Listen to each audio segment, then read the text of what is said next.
He's saying that. Well, yeah, because they believe the doctor's going to make them well, and they don't. That's what iatrogenic illness is. That's IATRO-genic. So doesn't this just prove the fact that he's wrong? They believed they were going to get better and they didn't. Right. Yeah. What point is he making? Well, it says these are... Well, you read it. These are dismaying statistics, especially for a healing profession that has arrogantly dismissed 3,000 years of effective Eastern medicine as unscientific. Even though it's based on a deeper understanding of the universe. For thousands of years, long before Western scientists discovered laws of quantum physics, Asians have honoured energy as a principal factor, contributing to their health and well-being. In Eastern medicine, the body is defined by an elaborate array of energy pathways called meridians. In Chinese physiologic charts of the human body, these energy networks resemble electronic wiring diagrams using aids like acupuncture needles. Chinese physicians test their patients' energy circuits in exactly the same manner that electrical engineers troubleshoot a printed circuit board searching for electrical pathologies. I've never heard malfunctioning electronics called a pathology before, but I suppose the analogy is just about understandable. Yeah, I suppose. That's just all the same bollocks. It's sort of incoherent, isn't it? Well, yeah, it's very incoherent. I don't really understand what he's saying. The gist of what I think I understand what he's saying is don't take prescribed medicine. Go to see an acupuncturist. What the fuck? I don't know what the fuck he's saying. In their postgraduate years, these same doctors receive... I needed to tell you what he's talking about before, because otherwise... Why? Because people don't know. People know what we're talking about now. Okay. In their postgraduate years, these same doctors receive their continuing education about pharmaceutical products from drug reps, the errand boys of the corporate healthcare industry. Essentially, these non-professionals whose primary goal is to sell product provide doctors with information about the efficacy of new drugs. Drug companies freely offer this education so they can persuade doctors to push their products. It is evident that the massive quantities of drugs prescribed in this country violate the Hippocratic Oath taken by all doctors to first do no harm. We, a nation of prescription drug-popping junkies... No, we have been programmed. Oh, sorry, we've been programmed by pharmaceutical corporations to become a nation of drug-popping junkies with tragic results. We need to step back and incorporate discoveries of quantum physics into our biomedicine so that we can create a new and safer system of medicine that is attuned to the laws of nature. Sorry, there's attuned to the laws of nature. That's just... He's got a point. Yeah, maybe Americans do pop too many drugs because they've got problems that but I think he could has deal with in better ways. I think he has a point as well. I mean, there's been a lot of stuff recently about how the drug companies basically lie about the drugs and about their efficacy. So he has got a point there. But when he goes on to say that we need to step back and incorporate discoveries of quantum physics into biomedicine, I don't really understand what he's talking about. That's just like words to me. That's just like, you know, you'll need to... It's gibberish, isn't it, really? You'll need to join hands and dance around in a little circle. Yeah, well, a little hippie circle. I don't, you know, I mean, I can understand what he's saying, but surely it's better that you try and have more control over the drug companies than just go off on a tangent. So that was page 78. Moving on to page 79. Conventionally, physics courses suggest that the principles of quantum mechanics that govern wave-particle interactions only apply at the level of atoms. By restricting quantum physics to the subatomic world, it has become the general assumption that quantum mechanics do not apply to personal lives and world affairs. Therefore, today's physicists have completely failed to inform the public of the purely mental nature of the universe. Fortunately... Oh no, that stops there. Yeah, well, my comment is that quantum mechanics must stay at the sub-nano scale, or at the nanoscale anyway. That's where it applies, and only people who are interested in putting together some kind of grand unified theory would be interested in incorporating the weirdness of quantum mechanics wave functions and wave probabilities into everyday life, because it doesn't really have any place. The only place it has is at the quantum level. It doesn't have any place in the macro world. Isn't that the only time you can observe quantum mechanics is at that level? Yeah. So, this is bullshit again. So why do we need it in everyday life? So you can believe faith healers? So you can believe faith healers? Maybe, I don't know. Oh, fuck. He's not clear on that point either.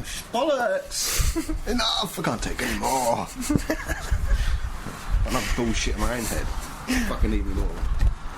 I'm not ruining this bullshit. By now, No! What? I'm going to ash in my eye. Oh, careful. By now, I bet you can guess why. In 2000, an article by Poplarist and Goodman in the journal Nature revealed that the laws of quantum physics control a molecule's life-generating movements. So that's his big thing on quantum mechanics. Choose one. That quantum mechanics is responsible for life-generating movements. This is supposed to be Poplarist and Goodman, 2001. What does he mean by that, life-generating movements? I think you probably have to read the paper. So why have you underlined it? Probably to review the paper. Fine. So let's just skip that. Organic chemistry provides the mechanistic foundations for biomedicine, and as Weinhold notes, that branch of science is so far out of date that its textbooks have yet to recognise quantum mechanics. So they need to be more up to date then? Yeah, perhaps so. You might be right about that. So this is another pointless point. Well, not entirely. That is a fairly important point. Okay, yeah, but it bears nothing on what he's talking about, does it? No, I don't know what it does. Help me. Okay, this subchapter of the new physics is called Buying the Farm. I believe the major reason why energy research has been all but ignored comes down to dollars and cents. The trillion-dollar pharmaceutical industry puts its research money into the search for magic bullets in the form of chemicals because pills mean money. If energy healing could be made into tablet form, drug manufacturers would get interested quickly. Energy healing? Yeah. And what is his evidence for energy healing working? Does he have any? Yeah, some of the curious cases that occur. Okay, when I mean by evidence, does he have any controlled experiments where he's actually seen energy healing? No, I don't think he does, actually. No, so he doesn't really have a lot of evidence. I don't know, people think they believe, like Edward downstairs, or our uncle believes in ghosts. That doesn't constitute as evidence. No, it doesn't. He says he saw one, really. Well, his interpretation of what he observed is to be questioned. We won't question that he says he's seen ghosts, so he's seen ghosts. Or he's seen actually, I shouldn't say that. He's seen a phenomenon that he interprets as ghosts. So I question his perception totally. you think it's a matter of him having some kind of illusion? I don't think it's a matter of... I suppose, yeah, you can say it's an illusion. I think he may have seen something and his mind's made up the rest. So, yeah, I suppose it is an illusion. Okay. What? The point is, can't prove that either I'm right or he's right because there's no actual evidence to support it. Either opinion.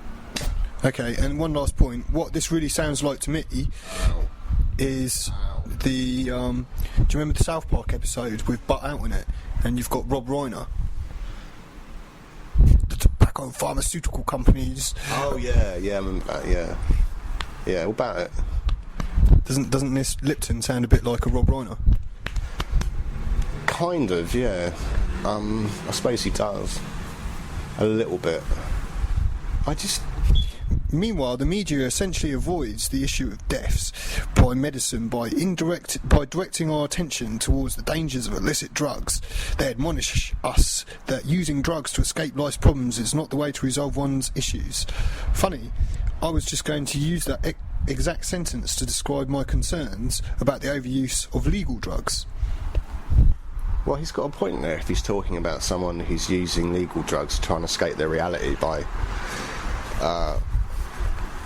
taking diazepam or whatever the fuck. You know, I mean, there's a difference between that and, say, something like Prozac, which doesn't have any sort of mind-altering effect other than to slowly build up levels of, is it serotonin in your brain? Yeah, SSRI. Yeah. So I suppose it does have a very marginal... I suppose if you could say that the way it changes your mind is to actually make you feel like less depressed and fucking suicidal, surely that's a good thing. The rub is that without supportive research, energy-based healing modalities are officially labelled unscientific. I think he's making a big leap of assumption between antidepressant drugs and, say, for example, cannabis or alcohol or speed or crack. Or, what's the other one? Heroin. Which all have, like, an effect on your mind, don't they? That's not the right way to put it. Oh, shit, man, what's the biological effect they have? Mind-altering substances. Mood-altering substances. Psychotropics. Whatever. Something that really alters your mood. Whereas, as far as I know, there's, most antidepressants don't really do that. You've got antipsychotics, I think, do that. They're supposed to calm you down. But then you're talking about people with, like, you know... I mean, shit, man. That's just made me think of something. He's going back what you believe. Well, you know, what are you supposed to tell someone that thinks of Napoleon? That doesn't mean you're fucking Napoleon! Just because you believe it! Do you know what I mean? Je suis Napoleon! So what if I think someone's Napoleon because they believe it? The power of belief says, yes, he was really Napoleon. My God, you're Napoleon reincarnated. You know, someone once thought they were Jesus Christ. Does that mean they're actually Jesus Christ? Or does that just mean they're just mentally disturbed and probably need help and medicine to make them feel better? I mean, alright, well, that bollocks. Go on, carry on. No. Yeah. I'll read it again. The science of physics implies that the harmonic resonance mechanisms by which sound waves destroy a goblet or a kidney stone can enable similar energy harmonics to influence the functions of our body chemistry. I think he's made a major mistake there because the waves of pressure that are sound waves and the waves of quantum physics are probability waves. There's two different types of waves. Yeah, they have oscillations. You sure this guy's actually a scientist? It says PhD on the book. So it says PhD on the book? Yeah. I googled this guy. Yeah, of course. What did it say? We said Bruce Lipton PhD, microbiologist, worked at a couple of American universities. Oh. Wait, see, I mean, to pick holes in this, they need to understand a little bit about quantum physics, which I understand nothing about. Yeah, he doesn't seem to understand the waves that quantum physics is talking about are probability waves. So the likelihood of looking in an area and finding an atom. That's what the wave function's about. So that's totally different to a sound wave. Pretty much, yeah. Yeah, very different to a sound wave. Nonetheless, this guy seems to have got too confused. So he just comes across as an idiot. But biologists have not explored these mechanisms with the passion with which they pursue new drugs. Is that an accusation to himself? Because one would think so. Hey, you've got a good point there. I think it's just a bash at pharmaceutical companies. He really hates he doesn't like the pharmaceutical companies for some reason. They probably are arseholes, but, you know, they are trying at least to help people. Really, this doesn't, I don't think. They cover up. There was a recent thing about, God, it's not fluoxetine. There was one, they antidepressant, and they covered up a lot of the findings that it basically made a lot of people suicidal. Oh dear. Yeah, and they manipulated it and covered it up. That must be something of a blow to the integrity of these institutions. I don't think so, because I think everyone thinks they're totally fucking corrupt. Okay. Well, yeah. But I've met some people that used to work in the industry, and Well, it doesn't surprise me. The industry's totally fucking corrupt, because they were pretty corrupt and had very little morals other than to win.